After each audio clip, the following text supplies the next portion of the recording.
So why are kōkako such an important bird to understand what's going on in the ecosystem, Wayne? Yeah, because they are quite poor flyers. They rely heavily, so all their food needs to come from their territory. So a territory can be I think on average is around 4 hectares. Would be the average territory for a kōkako. So they need all their food to be present within that 4 hectares. And what we are seeing now is because of the way our forests are being modified by introduced browsers like deer, goats, wallaby, and I'll put pigs in there as well. We are losing a lot of those species from the forest composition that kōkako rely on. For me, there's no better indicator of forest health than looking at the success of a bird that cannot move outside that forest.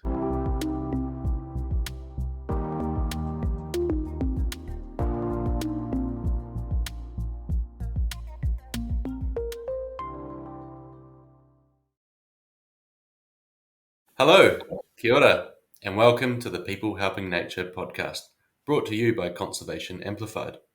Our show features the stories of people who are helping nature to bring more awareness to this amazing space. I'm Callum, the co-founder of Conservation Amplified, and in today's episode, we're joined by Wayne O'Keefe, who wears a lot of hats in the conservation space, and he's currently involved with a number of projects. And today we're going to be talking about what does a healthy ecosystem actually look like in New Zealand, and exploring that from different angles. So welcome aboard, Wayne, and glad to have you on the show. Kia ora, Callum. Nice to be here. Would you like to tell us a little bit about what you're involved in and how you got involved in the conservation space? Yeah, okay. So going back about 25 years ago, that's when I first arrived on these fine shores. I was born and raised in South Wales in the United Kingdom. My partner is a Kiwi. We met overseas 27, 28 years ago, and then I came here to New Zealand about 25 years ago. For about the last 20, 21 years, I've been fortunate enough now to work in the conservation space, and specifically the community conservation space. So helping community groups and conservation groups, landowners, essentially to achieve their conservation outcomes. That's enabled me to develop a broad range of interests. I think if I was to plants are my passion, native plants, and the forest is my happy place. I guess you would call me a forest ecologist. So currently, for a day job, I work for an organization called Bay Conservation Alliance here in the Bay of Plenty.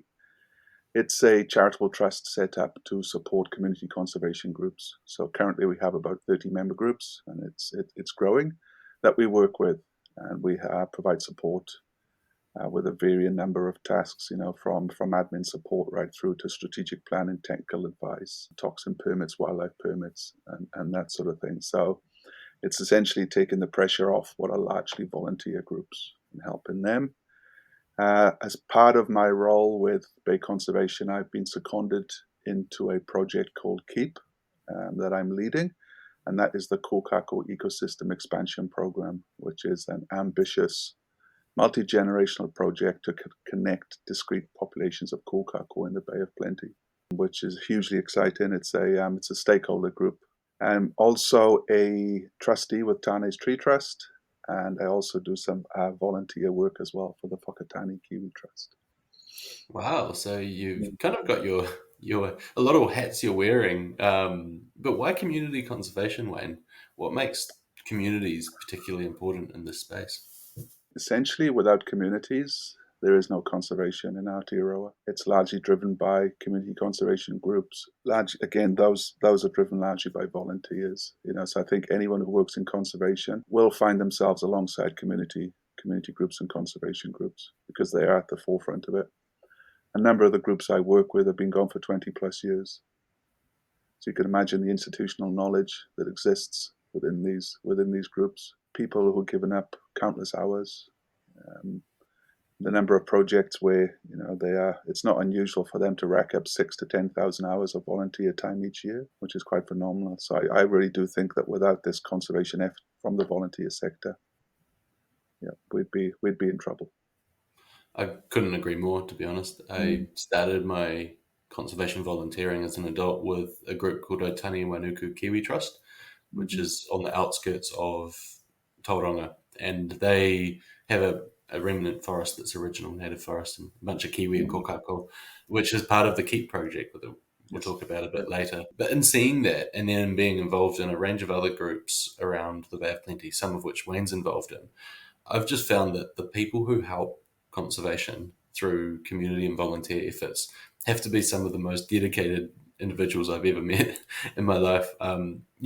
People who will give up a lot of their career and a lot of their free time and a lot of their cash as well, so Mm. that they can spend Yeah. all this time in the forest and to help species and to help ecosystems. Mm. Um, Bay Conservation Alliance has been a really big win for the Bay of Plenty as far as community conservation goes.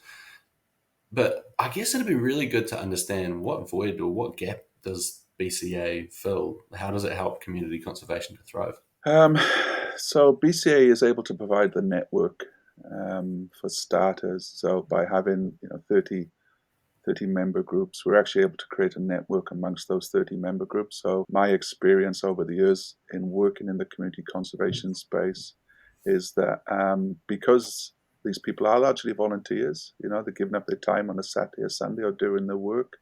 Generally, their focus tends to be very much on their actual project that they're working on. They don't have the luxury of space to actually start to look outwardly, and start to think about building those connections with neighboring projects. So BCA, they can actually provide a conduit between various projects, to help build those connections. So I think that's a key role that Bay Conservation plays. Also, as well, there is a lot of admin involved in running a volunteer group, especially if you're a charitable trust. So BCA can and does help quite a lot in lightening that burden on volunteers. We can help them even find funding as well, because as you know, funding is fundamental to conservation. Without that, and for most groups, it is a constant quest for funding.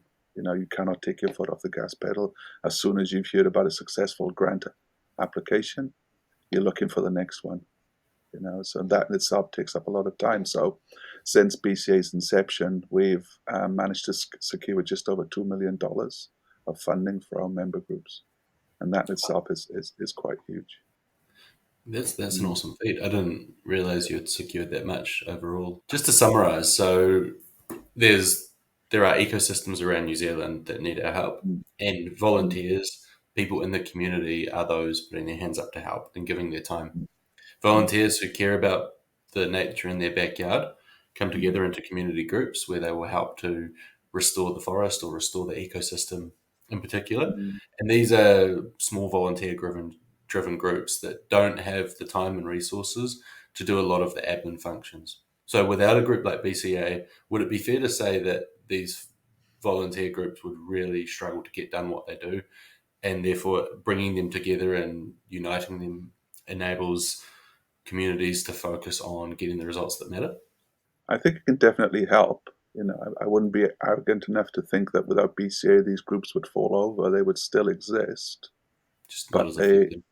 not as effective and is not as efficient, and yeah, potentially just be a little bit more burden on their time as well. Something a niche that BCA occupies as well is sort of being the conduit between the conservation groups and local government and national government departments as well. So, for example, like the regional council, we've got a very good working relationship with our regional council here, and we help to support their care groups. We've got a good relationship with Department of Conservation, and we also help to support the groups that they're is working on public conservation land as well. So the role of BCA also provides a very valuable conduit between those groups and entities like the council and DOC, Right, yeah. who And aren't I necessarily guess resourced. Yeah, that just makes it easier if you're dealing with one main group and, of course, all the smaller groups, but yeah.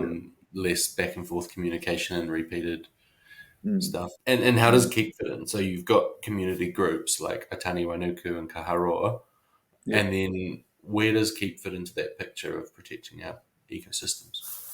Okay, so getting back to Keep's inception, which was, I believe, in 2017, it came about as a recommendation from the Kōkako Recovery Group, which is an overarching technical advice team, if you like, led by DOC, driving Kōkako conservation in the country. And they recommended to Kaharoa Kōkako Trust that in order for them to develop a sustainable population of kōkako, they need to have X number of birds over X number of area. So they don't have the area. So the Kōkako recovery groups say you need about 2,000 hectares of protected forest to qualify as a sustainable habitat for kōkako. And Kaharoa, from memory, is just under 1,000 hectares. So, and Aotearoa is exactly the same as well. They have a kōkako population there, but they don't reach the 2,000 hectares either. So both reserves, both forest remnants, are 6 kilometers apart. So it made sense that they would start talking to each other and planning how to create a corridor, if you like, between those two populations, which would then hopefully allow genetic flow between those two populations to make them more sustainable. So KEEP started as a stakeholder forum, essentially. So lots of like-minded, interested parties around the table, such as Kaharoa Kōkako Trust or Taniwanuku Kiwi Trust. Forest and Bird were instrumental. We have forestry companies, regional council, district council, Department of Conservation, Kiwitu National Trust, landowners, catchment groups. Lots of people, yeah. Yeah, there's lots of people, and that's a beautiful thing about it. You've got a very diverse range of people around the table, all wanting the common goal, essentially, and that's to have sustainable populations of kōkako in the Bay of Plenty. So that's how it was. Its inception. KEEP is also a member group of BCA, and that's how I got involved with them when I joined BCA a few years ago. I was lucky enough to have KEEP fall under my wing, if you like, as one of the groups I look after. So I was quite blown away by what I saw, just going to some of the initial meetings, just to have so many people around the table with a shared passion. And I thought to myself, look, I think we can take this further. Long story short, we developed a proposal. We took it to a funder here in the Bay, one of our main funders, and they're really, really strong on conservation. Essentially, our funding application was successful. So what that meant then is we have been funded for 3 years to stand KEEP up as a project to become operational. So my role as project manager essentially is to stand the project up. Awesome. So Yep. To make sure that we've got this clear, there's community groups like Aotearoa and Kaharoa, Yep. which are forest remnants. So it used to be all continuous forest cover. Yep. Farms were developed and other developments over the years. And now the population of our Kōkako native bird, the blue wattle crow, is limited because it can't fly over these areas of farmland. And so whilst there are communities helping keep scholars to actually connect with every stakeholder involved, to then connect up these remnants so that you have connected forests all over the Bay of Plenty. Is that right? Yep. I mean, Awesome. that's the end game. Potentially we are 100 years away from that end game. Stage 1 is connectivity between Aotearoa and Kaharoa, and it is 6 kilometers across farmland. We're quite fortunate in that it's deeply incised country up where we are, and so fortunately a lot of the gorges are still forested. So we've got a good base to start from. And just getting back to what you said earlier on, it's valuable context as to why we're doing this. Kōkako were very poor flyers. They were known as the bush squirrel, essentially, and they are essentially the canary in the coal mine. For forest health. They're not able to fly across that 6 kilometer gap. They're such poor flyers that arguably they can only make it a few hundred meters across open land, and generally that has to be downhill as well. So they can't fly uphill. They'll just soar downhill. Interesting talking to some of the farmers up in the area that we work in, and one of them in particular refers to them as fence hoppers. So he remembers as a boy seeing them hop across the fences. So we're thinking, how can fences become corridors as well? That's funny. When we went to Tiritiri Matangi Island a few years ago, I saw the Kōkako in abundance for the first time there. And seeing them hop around, I said that they're like kangaroos with wings. So definitely their wings aren't their strongest point. No, they're not. They are quite rounded, their wings, so they were probably, I don't know whether they are heading towards flightlessness, give a few thousand generations, maybe that's where they'll end up. So why are Kōkako such an important bird to understand what's going on in the ecosystem, Wayne? Yeah, because Because they are quite poor flyers, they rely heavily, so all their food needs to come from their territory. So a territory can be I think on average is around 4 hectares, would be the average territory for a kōkako. So they need all their food to be present within that 4 hectares. And what we are seeing now is because of the way our forests are being modified by introduced browsers like deer, goats, wallaby, and I'll put pigs in there as well. We are losing a lot of those species from the forest composition that kōkako rely on. For me, there's no better indicator of forest health than looking at the success of a bird that cannot move outside that forest. You take, for example, something like a tui or a keruru or koramako. They have the ability to fly in between forest remnants. So if this food is scarce in one forest remnant, they can go across another forest remnant, and they can also use the urban environment as well. There's an awful lot of food in the urban environment for our native birds. But kōkako cannot make that move, so they're entirely dependent on what's within their territory. Right. So protecting the kōkako is not just good for the species, it's actually good for understanding the health of the entire forest, because if you take like the hardest eater, the hardest one to please in the forest, everything else is going to benefit from it. Yeah, that's a good way to look at it, Callum. Fundamentally, in conservation, we like to hang our hat on a keystone species. I think that's just the way we are wired as humans. Yeah, It's right. cute, it's got eyes, we're in there. But obviously, we're not naive enough to not understand that whatever we do to benefit kōkako is going to be benefiting, our biodiversity as a whole. Mm. So what does a healthy ecosystem look like? To me, so bearing in mind that we have lots of ecosystems around the country, my speciality, if you like, is forest ecosystems. So to me, it is having all the plants present that should be there. Fundamentally, our temperate forests, we have five tiers to our forest. From the canopy through understory, all the way through to ground cover. So what are Unfortunately, those now. stories? What are those areas of the forest? So we have the canopy, the understory, the lianes, the shrub layer, and the ground cover. So essentially, we should have plants occupying every niche Right. throughout the forest. So if you were to take a column within a forest, you should have plants occupying each of those niches. But you yourself, quite often you go into forest, because it's been browsed for so long, all you end up with is canopy, maybe some sub-canopy, but generally, once you get down to the shrub layer and the ground cover layer, all you're left with are the unpalatable species. So by unpalatable species, we mean species that your browsers don't favor. So we have some species like kawakawa, horopito, crown fern, etc.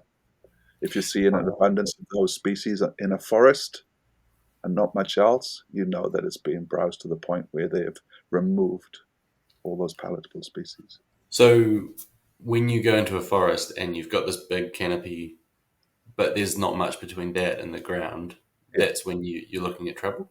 Is that right? yeah, yeah. I mean, beech forest is quite exceptional there because beech forest is quite sparse anyway by its very nature. Okay, so So, aside so from beech forest. yeah, yeah, it's in trouble essentially because trees fall over, right? Trees die, and in a healthy ecosystem, um, there's always something to replace that tree that's fallen over. But if you've got nothing between the canopy and the ground, and the tree falls over, there's nothing to replace it. So what we're Right. heading towards there is something called canopy collapse, which we'll see all around the world. It's not a unique problem to New Zealand. It's something you can witness in many parts of the world. And when canopies collapse, one of the first problems I can see is that you create open space for light to get in, which dries out the forest floor, which creates less room for the seed bank to thrive and plants to Mm. pop back out.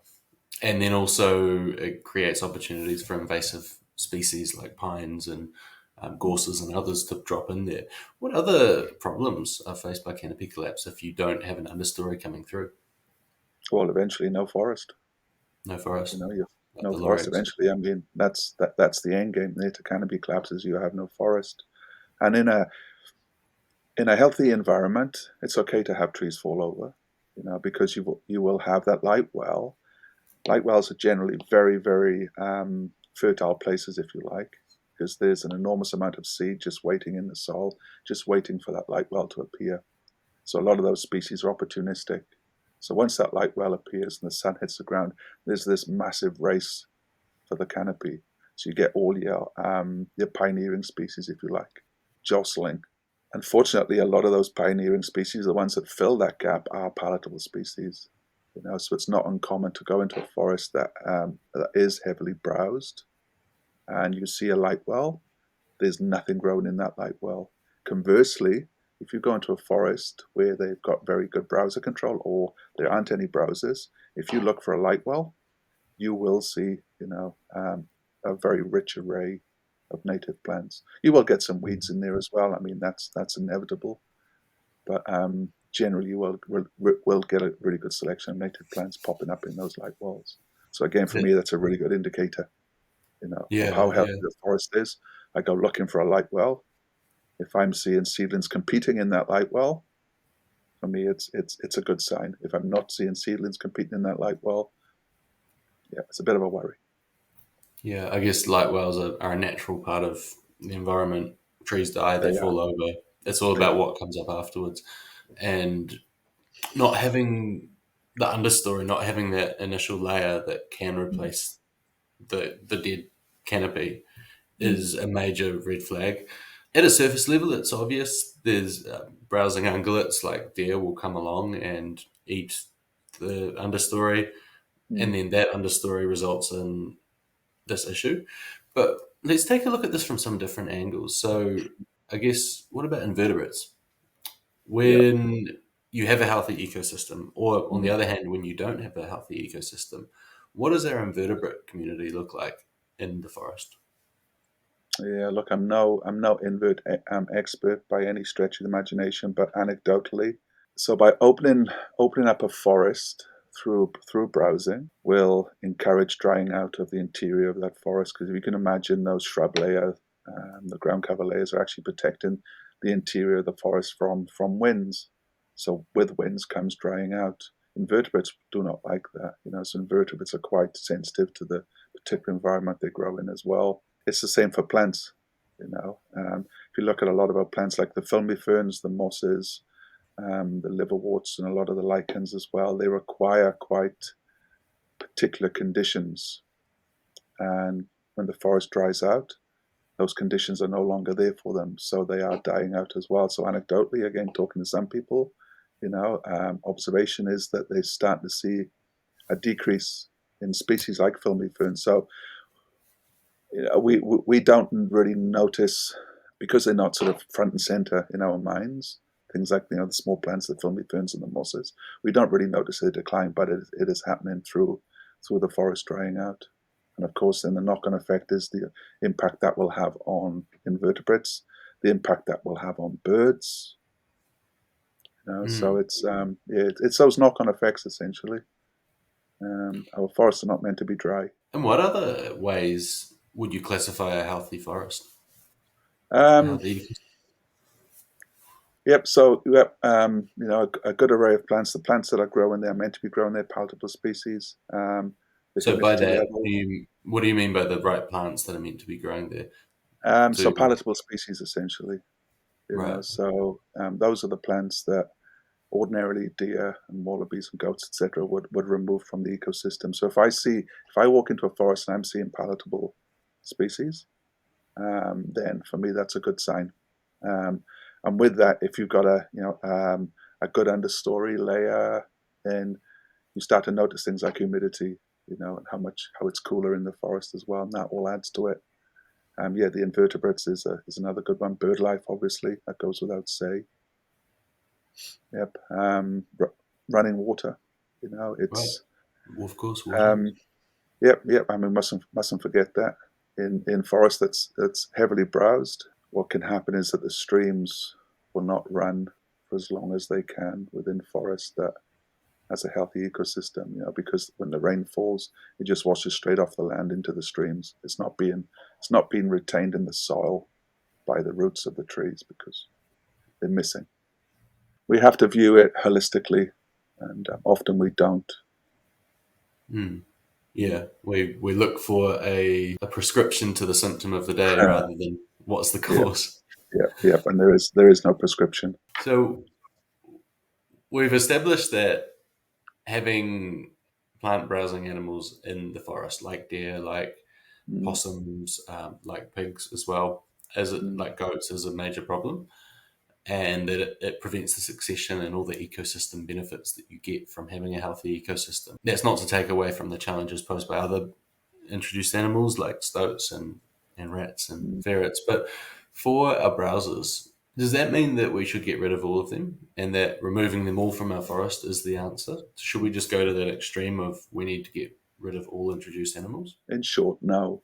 Um, I maybe in my ideal world, yes, but in reality, I'm a pragmatist, and I recognize that these animals, they've been here for quite a long time now. We brought them here for various reasons.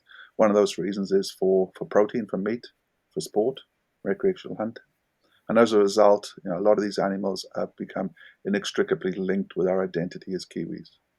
So I recognize that. Um, so it would be impractical to expect a country free of browsers. I mean, you just wouldn't want to do that, for the reasons I just mentioned. However, I still think that we can be better at managing populations. So can we get to a point where we have certain areas of forest where we categorically say, okay, no deer here? This needs to be intact forest, and then we allow hunting in other parts, in other forested areas as well. Yep. So I think there is a balance to strike, but how we reach that balance, that's the challenging part, I think, and those are the tough conversations we have to have as a country. Yeah, and would you say that we're very far off the balance right now? Is it a few minor changes and we're there and our forests can thrive, or are there major changes needed to get there? I think in some areas, major changes. I think fundamentally as well is we do need a little bit of a mind shift, um, and develop a deeper understanding of the damage that deer are doing. Some people mightn't care, and there's nothing we can do about that. But I know a lot of people will care, so it's just um, having the ability to open their eyes, if you like, to the damage that deer are doing. Hmm. There's quite a lot of good work being done by communities of hunters as far as trapping and, Yep, um, keeping an eye on when do we hunt to make sure that we're keeping the population down. yep, yep. I think hunters will have and will continue to play a fundamental role Yeah. in this space, and I think the government's recognised that. So the government is getting alongside hunting groups, to work with them to develop workable strategies. I think Doc invested quite a bit of money just a couple of years ago into that space, specifically resourcing to look at how Doc can work a bit more closely with hunting groups and hunting clubs to come up with Right. something that's going to be workable for everyone. Which comes back to what we were talking about at the start of this chat Mm, was the role of communities in conservation. Definitely an idealist at heart, and the fact that mm, you're a pragmatist at heart makes for a really interesting look at this conversation. mm, Um, in an ideal world, I would click my fingers and we wouldn't mm. have any of the issues with invasive species, but that's not reality. No, I it's think not. the answer you had was a workable solution. In terms of how do we confront the predator, the invasive pest issue, and Mm, how do we work so that nature ultimately gets the best outcome? Community is an important element. We've established that having some level of ungulates is probably realistic to expect. How do we get mm. to working in a way that we can have these outcomes? What are the key changes that need to take place in your view? Oh, crikey, that's a big question, Callum. Um, All the big questions today. yeah, it's a biggie. So I think starting with the community space, I think everything has to stem from the community. Whether you're from European descent or whether you're from Maori descent, it needs to stem from the community.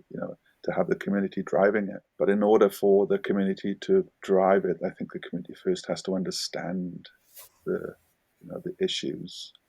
So I think something that we're doing within Keep is try to raise awareness with the landowners in the catchment groups that we're working with, as to potentially the deer are doing damage. Well, they're doing damage to your forest, but not just doing damage to your forest. They're damaging your bottom line as a farmer. Because you might only see one or two out during the day, but you can guarantee they'll be part of a bigger mob. And they're eating an awful lot of grass.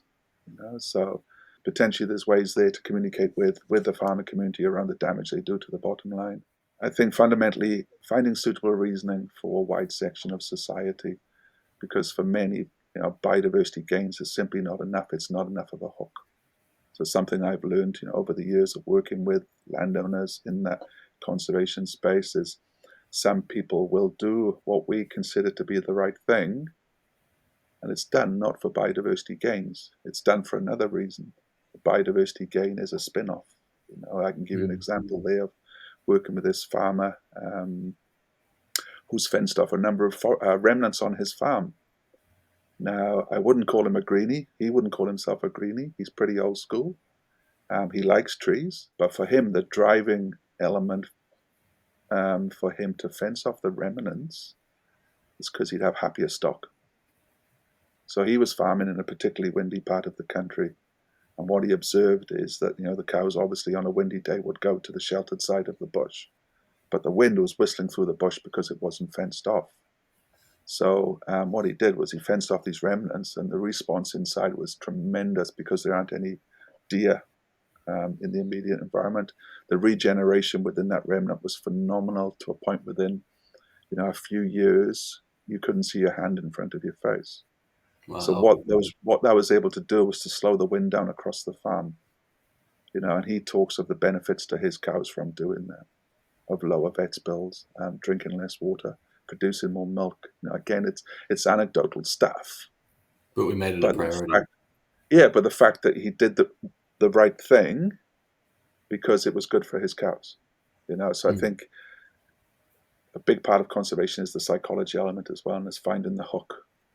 Because doing it just for biodiversity's sake is not good enough for a lot of people. There has to be another reason.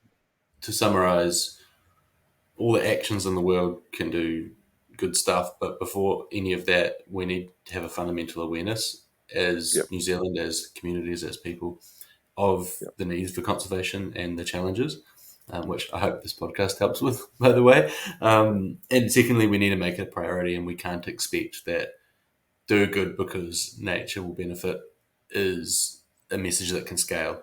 For some people it works, but if we want this to be a lasting change, it has to be what's in it for me. Here's why you should do what nature needs. I think it's fundamental there, and also we need a well-resourced Department of Conservation. They've just been kneecapped in recent years. I deal with people on the front line, the dock rangers, and they're some of the most passionate people you'll ever come across, but they've been hamstrung by the system. So they're not able to do what they want to be doing. So I think fundamentally we need a well-resourced Department of Conservation. I think we also need the funding model to change as well. I think the funding model is no longer fit for purpose. How so? What needs to change about the funding model? I think we need to better reward, or initially incentivize and reward people for doing the right thing. So, for example, a farmer who wants to do the right thing, he wants to protect his streams, but the cost of fencing alone, the cost of replanting, can often mean it's prohibitive, and if you're fortunate enough to have a proactive regional council in your area, you can get support for that. But in areas where you don't have a proactive regional council and incentivization schemes, that landowner is faced with a huge cost burden. It's not just a one-off cost, it's an ongoing liability for the farm because there's fences to maintain, there's plantings to maintain. So I think as a model, we need to recognize that behavior and reward it somehow. And there's been some research into the likes of biodiversity credits as a way to reward actions that help nature. I don't think at the time of this recording in July 2024. I don't think we've hit the answer on how do we properly incentivize conservation and incentivize biodiversity improvement, but we're definitely making good strides in that direction. I think we are having the conversation as a country, which is good. So I think the government realizes that there needs to be incentivization and reward. But you're right, how that model is going to look, I think that's the sticking point. I was involved in a working group last year that fed into a paper that went to government, and everyone around the table could agree we need some sort of biodiversity credit system, but we'd always come up against a brick wall when we would talk about, well, how would you standardize the reward, if you like? With the ETS is quite simple, it's units of carbon, but how can you put something like that into the biodiversity space? I mean, It's there's so really, much more really complex, difficult. isn't it? It's so complex, man. It's very, very difficult to measure biodiversity uplift. It's incredibly difficult, incredibly expensive. Yep. So how do we reward? So it's a tricky one. And then you've got all this old growth native forest around the country, which is currently excluded from the emissions trading scheme because it's considered too old. Could the emissions trading scheme be reimagined that we can, bring in old growth forest? Because that potentially then could be a good way of incentivizing and rewarding Maori groups as well. Because often in their settlement packages, they were given back an awful lot of forested land, which arguably to them doesn't have a great deal of value aside from that cultural value. There's no intrinsic value in it for them. So if we can get into a space where they can get rewarded, for doing the right thing, i.e. conservation, it could make them less likely to want to plant something like pine, which is happening a lot. So I think we need to really rethink our the mechanisms that we use to fund conservation here. Do we look to businesses, a bit more? How can we give them better confidence in investing in biodiversity and in conservation? I know we've talked about this at length, Callum. There is a disconnect between sort of business, industry, and conservation. It's a gap that needs to be bridged somehow. Yeah, definitely. And I can see the perspective from both sides. I have my foot firmly in both camps, and it's definitely a lot of work needs to go into place there with providing businesses with the assurances that what they're investing in is actually having a measurable effect. And from the conservation space, it's professionalizing it a bit more. It's taking it from a local community that wants to do stuff because they care and turning it into something that can actually sustain lasting partnerships with different types of organizations like corporates. So we've covered quite a few things that need to happen to return our ecosystems to a healthier state. In particular, looking at how do we deal with the issues around forest plant succession. People need to be more aware of it. We need to make it a priority. So financially incentivizing it for landowners and the stakeholders that actually make the calls. We need to give DOC proper resourcing to do their job well on a nationwide basis. And we need to incentivize the right actions so that if you do, I guess that comes into the second point, but if you do take positive action like fencing off some old growth forest, that you get a financial reward, and that can work for landowners, for iwi groups, and for community. One thought I had a while back was, could we, if we did that, would that fund DOC by having, if old growth forest was paid for, and so much of DOC's land is old growth forest, could that simply fund their, the cost of having rangers running that land? Yep, potentially. I heard a statistic the other day from Nicola Toki, CEO of Forest and Bird. She said that DOC's budget is less than that of Christchurch City Council, which is, it just spells it out, eh? It's crazy. Even if you look at some of the more ambitious projects, it's going to cost $80 million, as of last time I checked, to remove pests from Auckland Island, the Mokahoka project. And that sounds like a lot of money, but you'd pay triple that to build a sports stadium, and you wouldn't bat an eyelid at it.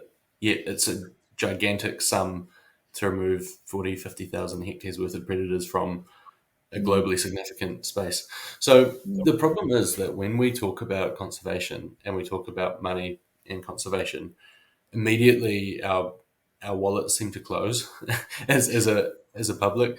I don't know what the answer is here, but that fundamentally needs to change. But I think really underpinning all of that is awareness and willingness to take action. And if you're not aware of what's going on, like all the awesome positive work people like you, Wayne, are doing, the willingness isn't there to really prioritize protecting nature, then all of these other conversations can't effectively take place until that underlying awareness is there. Yeah, I That's my couldn't two agree cents. more, Callum. Yeah, I Yeah. couldn't agree more. I think awareness is key, essentially. A lot of people don't understand what we've got here, how special it is. What 65 million years of isolation has done to our flora and fauna. We have an obligation, simple as that, we have an obligation, you know. It's on us, and yeah, it's a bit of a, yeah, it's something I feel passionate about essentially is trying to engender and spread the word, if you like, the gospel, of how special this country is. Because coming from And the here's the UK, good news. right? I come from the UK. It's a beautiful country. It's got, it's just steeped in history. I can walk along a dry stone wall that's 3,000 years old, for goodness sake. I can sit next to a cathedral that's 1,500 years old, but these are man-made structures from a natural perspective. It's all gone. You really, really struggle to find virgin forest in the UK. You really struggle. So coming here and seeing what was here and how special and unique it is, and how we're in a position now where we can actually save a lot of it. You know, but to the average person, they don't know. If you don't know, you don't care. So I think that awareness is going to be fundamental as we move forward, because it's part of our identity, right? It is part of our identity as Kiwis. We Yeah. talk about the And kiwi, we talk about the silver fern. So our identity is inextricably linked with nature. I feel like we're riding nature's coattails a bit with our identity as Kiwis, as clean green Kiwis. I believed in Mm, this fully for most of my life. As a business owner and as a marketer for Kiwi businesses, we trade off that, things are so clean in New Zealand. And as New Zealanders as a whole, we think of this as our identity, but we've lost more native species than mm, any other country on the planet in the last 1,000 years. We have more endangered species than any other planet, I believe.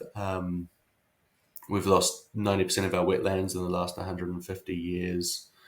I think 99% of seabirds, I read a statistic somewhere. mm, I can't quite remember the source right now, but the numbers are pretty sad. But our identity is so inextricably linked to, mm, at a distance, our conservation. But the awareness of people was not there to have that conservation in place. And people come from all over the world for mm, our nature, to travel here, to holiday here, to study here, to live, to mm, bring their family here, to bring their kids up here. And so I think, mm, yeah, it's just a conversation that needs to be brought into the spotlight a bit more. However that happens, mm, there's a lot of stories, like the story of the Kōkako, and mm, that signifies the health of the ecosystem if you have these indicator birds. There's the story of the underlying forest cover, the understory, and mm, that coming through, which is important to have long-term forest health. There's the mm, story of removing the predators that are eating our native birds. But these aren't, there might be a little bit of lip service here and there that's talked about it, but I think these need to be a bigger part of our general everyday conversation if we mm, value these wild spaces so much, mm, so that we can actually put action and prioritize that. Because, whether it's a company offering an ecologically friendly product, whether it's the government putting resources into conservation, or whether it's your local community having enough volunteers and enough donations to get by, that all relies on people asking for what they want. So, I guess a few questions to wrap it up, Wayne. mm. How can people practically help nature? What Ooh, what can they do on a day to day basis to do more for our biodiversity? first and foremost, for me, it's become more aware. If you become more aware, you start to care. If you start to care, that's where the actions come. So it's easy to say, I'll put a trap in the backyard or plant a tree, etc., etc. But for me, everything stems from awareness. From that awareness comes desire, comes wanting to do the right thing. So I think fundamentally, it is that awareness. Be curious about your surroundings, ask questions. On another level, we've talked about the community conservation groups, there are so many of them out there. So if someone did want to, decided they wanted to do something in the conservation space, it's very, very easy to find out what care groups or conservation groups are acting in your area. And they can do a wide variety of tasks. Often they're killing stuff. Sometimes they're planting stuff. I've got one group that looks after a threatened plant collection. So you can actually find the group to match your interests as well, and even as well, you mustn't forget the well-being aspect of it as well.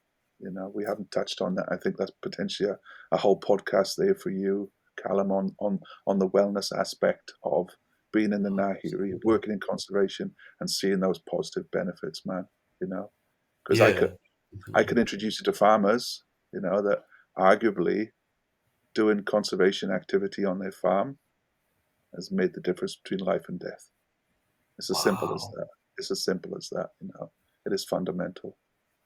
So I think there's the opportunity for people to get out there and exercise as well. We down here in Whakatane, we have the Whakatane Kiwi Trust. We have over 90 kilometres of trap lines, around 40 to 50 volunteers that service those trap lines. A number of those people probably don't care about biodiversity, to be honest, but they do it for exercise. So again, it comes back to, it doesn't really matter what the reasoning is as long as they're doing it. So again, if there's an opportunity there, get aligned with a local community group. Adopt a trap line, gets you out in the bush every couple of weeks, gets you in that good space. Yeah. And you meet nice people too. I think. Oh, look, man, you just be the salt of the earth, man. Honestly, but I guess it's the same in all aspects of society where you've got volunteers. They're volunteering for a reason. They are generally good people, eh? So definitely. Be it right in conservation. They're my tribe, eh? I step outside the conservation circle and I'm like a duck out of water, man. Yeah, they're a good bunch. And I think the points you said about how can people help nature on a practical basis all come back to planting seeds, which is this topic of this podcast, is letting those seeds grow through to represent the forest canopy. And whether it's becoming more aware, whether it's getting into nature for whatever reason, it's about planting seeds that grow within you. For me personally, when I moved to the Bay of Plenty in early 2018, I joined Aotearoa New Zealand Kiwi Trust as a volunteer because I felt like getting away from the office on the odd weekend, and because I wanted to explore a part of the forest that nobody else sees. It planted the seed in me that went on to do all these other environmental things, and eventually meet my partner, Anna, who's a co-host on here. And, I didn't go in thinking, hey, this work in a community group's going to change my approach to in my outlook and my beliefs on stuff. It was just because I wanted to feel good, right? And so what does conservation mean to you? What does conservation mean to me? Throwing all the hard questions today. It is. It's quite a broad one. Conservation means to me, I think it stems from the people. That's a tough one to answer. What does conservation mean to me? Might need a bit of time to think on that one, Callum. No pressure. It's everything that we've talked about today, really. It's about having that awareness, and I think knowing that we can make positive change. That for me is key. I don't get wrapped up in national politics, international politics. It's not my gig. I come from a place of my sphere of influence. Can I make positive change within my sphere of influence? And conservation enables that. And just being able to empower other people, if you like, and enable them to reach their conservation goals. It could be something simple, but putting one or two steps in place that enables them to achieve their conservation goals. So, the species protection, obviously, forest protection, obviously, but I think what I've come to realize is conservation is about the people. People helping nature. Yep. People helping each other. The social aspect, the supporting aspect. Yep. The community of it, I guess you don't It can sound like a buzzword until you actually get involved in it and you realise what it means. Oh yeah, absolutely, man. Yeah, like I'm fortunate enough to work with, a number of community groups across the bay, and they just never cease to amaze me. They really don't. And is there any particular community group you'd like to point listeners' attention to? In Probably case they all of can them. go and find out more about your work. Yeah. Okay. So I mean, if they wanted to, they could go and have a look at the Keep website. So that's keep.org.nz, and KEEP.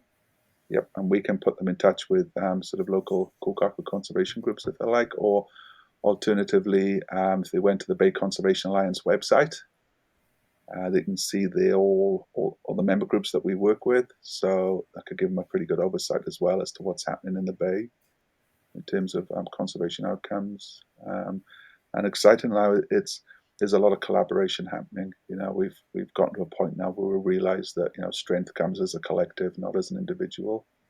To see these catchment-wide projects, multi-stakeholder groups emerging all over the place. It's really exciting. It's really exciting, and my hope is we can get to a place where 100-year plans become the norm. Instead of having 3-year plans, we actually have 100, 200, 300, 400-year plans. That's the mindset we need to be thinking in, I think. But That would be yeah, awesome. hopefully we can take the funders along with us on that one. But Yeah. I don't think so. We might need to relook at the funding model. I think Yeah, that's awesome. So Keep and Bay Conservation Big Alliance, Conservation people can Alliance, and find out also about as well, you. just like to give a shout out for Tane's Tree Trust as well. Absolutely phenomenal charitable trust that I'm lucky enough to be a trustee with. Um, the amount of work they've done over the last 25, 30 years on encouraging the use of indigenous species for a variety of reasons. It's just been phenomenal. So if you hop on their website, whole heap of resources there. Um, everything Tane's Tree from Trust. handbooks on revegetation, afforestation, all the way through to growing some indigenous species as a timber crop, as a commercial crop. So Tane's Tree Trust have been providing a lot of the foundational knowledge, resources, scientific research, turning that into step-by-step playbooks and plans you can use to reforest your Yeah. land. To create this future, we need the scientific foundation, and that's a lot of what they're doing on a pragmatic basis, right? Yeah, absolutely. And the strength with Tarnish Tree Trust is that all their research is publicly available. That's core to everything that they do. It's publicly available, so they don't guard the information. They don't get precious about IP. We learn something, we get it out there. I love that. That's really awesome. This has been really insightful. We chatting with you today, Wayne. I know we've had a lot of chats before this, but yeah, just getting your thoughts on how this all ties together from communities through to what a healthy forest looks like, through to the challenges that our browsers face, to how that's why communities are the solution, and the types of indicator species like Kōkako we can look at. Yeah, I really appreciate having you on. It's been good chatting to you as well, man. Thank you for that. Yeah, Enjoyed no, it. cheers.